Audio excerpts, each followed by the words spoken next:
On the cursed shores of an island, a time storm has wrecked several pirate ships in a desolate harbor. What's worse, you're cursed to live the same day over and over again until the time storm subsides in Chrono Corsairs.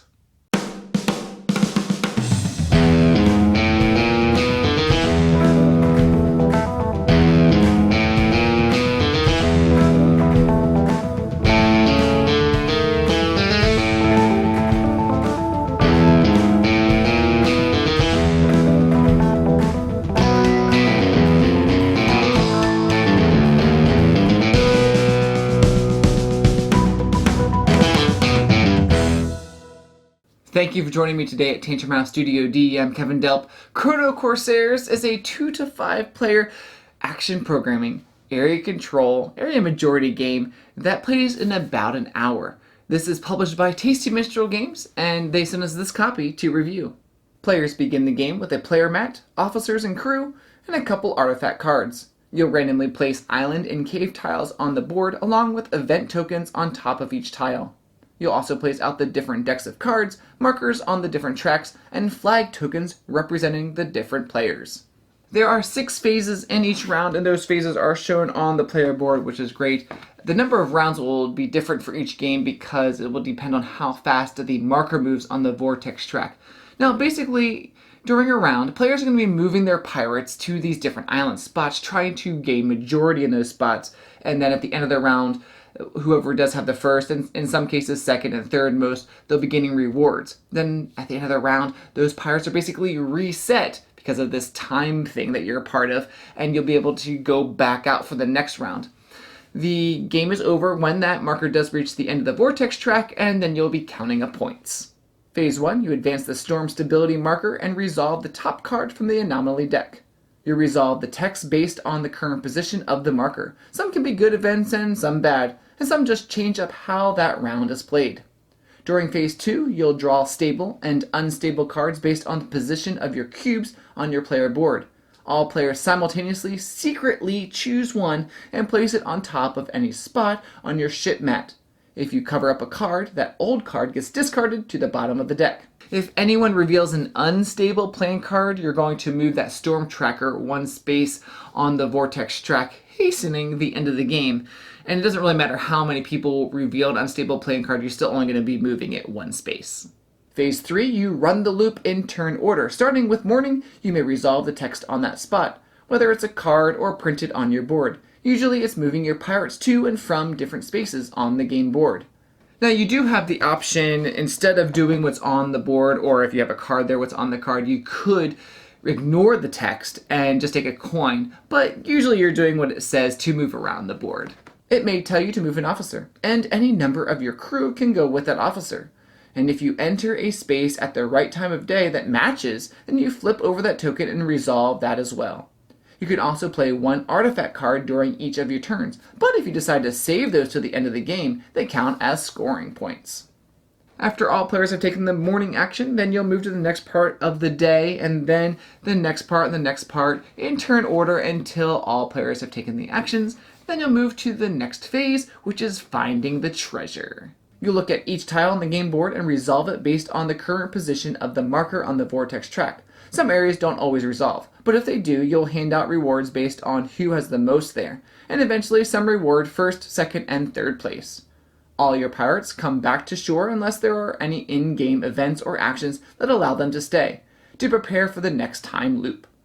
During Phase 5, you'll reset priority based on who has the least amount of gems and coins, and they get to choose where they go in turn order.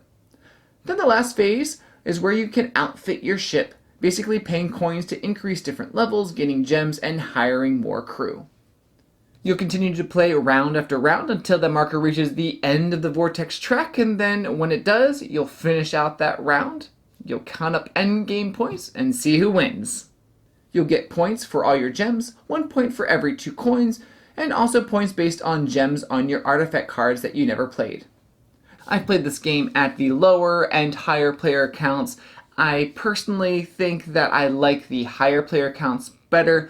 I think there's just more going on. There's more interaction. There's more pirates moving around the board. In a 2-player game, you could probably play the game without ever like seeing each other on the board, or like interacting with each other on the board. I think you really would have to be intentional to go after the other player and really read what the other player is doing or see what they're doing on their player board to where they're going and trying to go after them.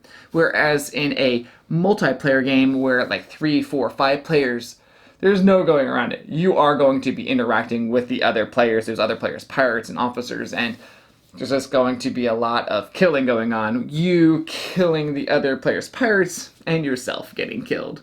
The nice thing is that any killed pirates will come back to you since you're living in a time loop and everything gets reset. This game is very replayable, not only because of how players are going to move around the board each game, because you're going to be moving them all around different ways depending on what's best area control, because there's randomized places where those islands are, but also those playing cards, where you place the playing cards, and even what playing cards you get will make the game very replayable. Do you go after stable playing cards or unstable playing cards? I think the plan cards are my favorite part of the game. Where to place them on the board.